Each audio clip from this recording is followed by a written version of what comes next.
விஜயபுர கிராமத்தில் ருக்குப்பாட்டி சிக்கன் சமோசா கடை வச்சுருந்தாங்க.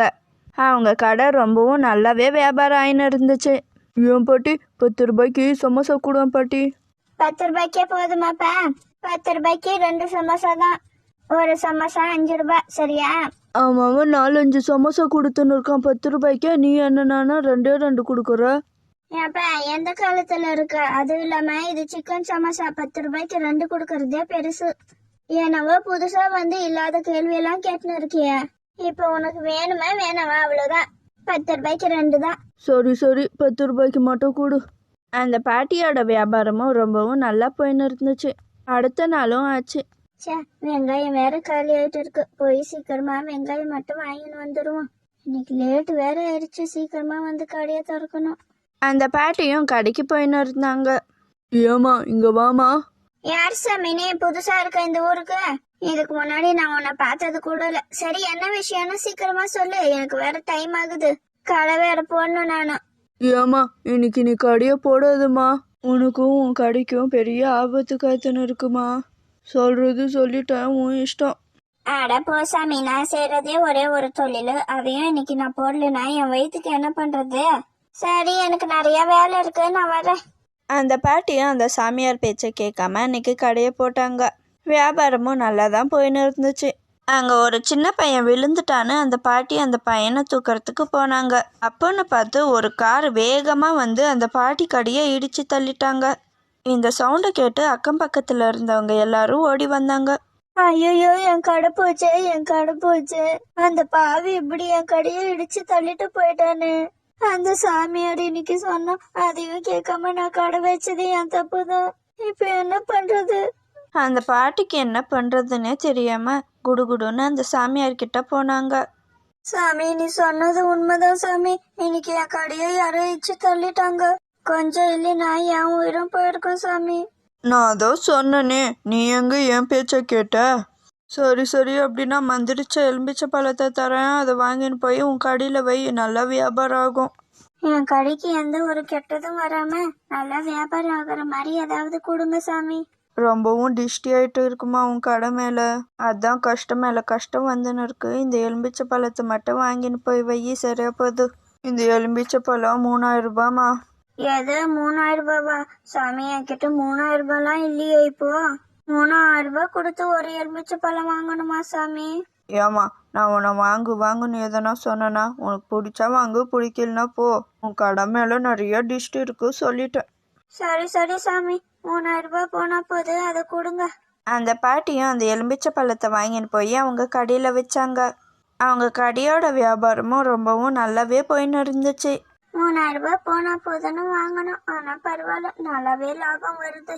கடைக்கும் இதுவரையும் எந்த ஒரு பிரச்சனையும் வரல. ஒரு 2 மாசமும் ஆச்சு. அந்த பாட்டியும் ரொம்பவும் சந்தோஷமா இருந்தாங்க. இந்த எலும்பிச்சை பழம் சுத்தமா அழுகி போச்சு.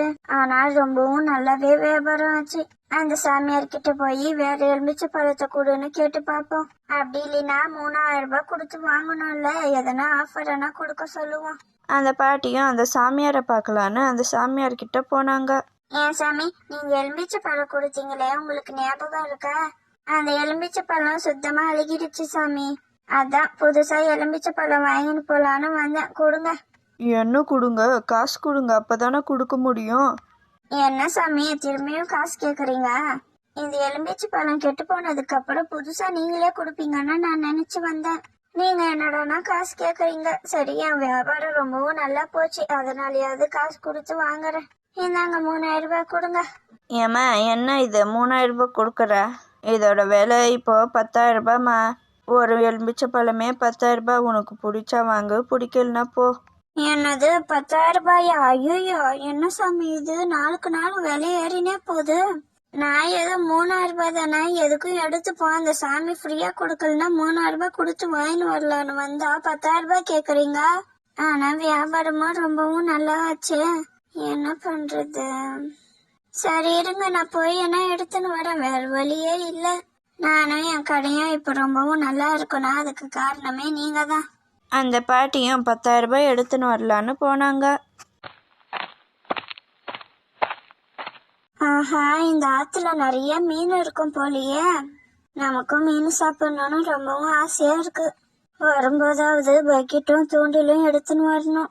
எலும்பிச்சு பழத்தை வாங்கினேன், அப்படியே இந்த மீனெல்லாம் பிடிச்சினாது போவோம். அந்த பாட்டியும் வீட்டுக்கு போய் காசு எடுத்துன்னு பக்கெட்டெல்லாம் எடுத்துன்னு வந்தாங்க.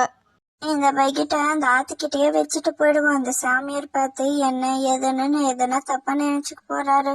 அந்த பாட்டியும் அந்த பக்கெட்டை அந்த ஆத்துக்கிட்ட வைக்கலான்னு போனாங்க. ஏன்பா அந்த கவர்மெண்ட் ஸ்கூல் பக்கத்தில் ஒரு பாட்டி கடை இருந்துச்சு, அதை வண்டி விட்டு ஏற்ற சொன்னல. நானும் நீ சொன்ன மாதிரியே கார் வச்சு அந்த பாட்டி கடையை தூக்கணும் அன்னைக்கு.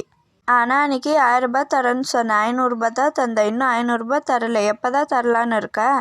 அட போப்பா, இத்தனை நாளாக அந்த சாமியார் கூடவே இருக்கான், என்னையே இந்த வாட்டி ஏமாத்திட்டான் அவன். எனக்கே 2000 ரூபாய் தரோன்னு சொன்னான்ப்பா. ஆனால் இது வரைக்கும் 200 ரூபாய் தான் தந்துருக்கான். இன்னும் எனக்கே தர வேண்டியது நிறைய இருக்கு. அவன் தந்தா தானேப்பா தர்றதுக்கு. நான் இன்னும் 300 ரூபாய் கை காசு போட்டு உனக்கு 500 ரூபாய் கொடுத்தேன் அன்னைக்கு. இவங்க பேசின்னு இருந்ததை எல்லாத்தையும் அந்த பாட்டி அங்கே நின்று கேட்டுக்குனாங்க. ஏண்டா, அன்னைக்கு நீங்க தான் என் கடையை வந்து ஏத்தனதா? உங்களுக்கு எவ்வளவு தைரியம் இருந்தா இப்படி பண்ணிருப்பீங்க? இப்பயே போலீஸ் ஸ்டேஷனுக்கு வாங்க ஒழுங்கா.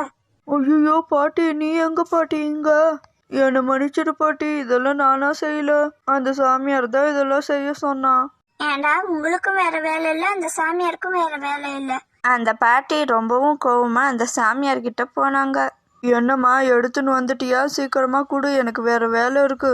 ஏண்டா, அன்னைக்கு சும்மா போயின்னு இருந்தவளை கூப்பிட்டு அது இதுன்னு சொல்லி என்னை என்னென்னவோ பண்ணி 3000 ரூபாய் ஏமாத்திட்டல. ஒழுங்கு மரியாதை அந்த 3000 ரூபாவை இப்ப நீ குடுக்கற. ஏமாத்தினது பத்தாதுன்னு இன்னும் ஏமாத்தலான்னு 10,000 ரூபாய் வேற எடுத்துன்னு வர சொன்னல. எல்லா உண்மையும் எனக்கு தெரிஞ்சிருச்சு. இதுக்கப்புறமும் நீ நடிக்காத. ஓஹோ, உனக்கு எல்லா உண்மையும் தெரிஞ்சிருச்சா? சரி விடு. நாங்கள் மட்டும் என்ன பண்ணுவோம்? எங்களுக்கு யாரும் வேலையும் தர மாட்டேன்றாங்க, ஒன்றும் தர மாட்டேன்றாங்க. நாங்கள் பொழைக்க வேணவா? உன்னை மாதிரி ஏமாறுறவங்க இருந்தால் நாங்கள் ஏமாத்த தான் செய்வோம். ஏண்டா, என் காசை ஏமாத்தினதும் இல்லாம பஞ்சு டைலாக் வேற பேசின்னு இருக்கியா நீ? உனக்கு இருக்குடா இன்னைக்கு. இதுக்கப்புறம் யாரானா ஏமாத்துவ ஒழுங்கா இங்க இருந்து ஓடி போயிடு. அம்மா, எப்படியெல்லாம் இருக்கானுங்க. எப்படியோ இந்த 10,000 ரூபாவை கொடுக்கல. தலைக்கு வந்தது தலைப்பாவோட போன கதையா 3000 ரூபாவோட போய் தொலையிட்டோம். நம்மளும் வேற அந்த ஆளை முழுசா நம்பி தொலைச்சிட்டு இருந்தோம். இப்பவாவது இந்த மரமண்டிக்கு எல்லாம் உடைச்சுதே. இதுக்கப்புறமாச்சு யாருக்கிட்டையும் ஏமாறக்கூடாது.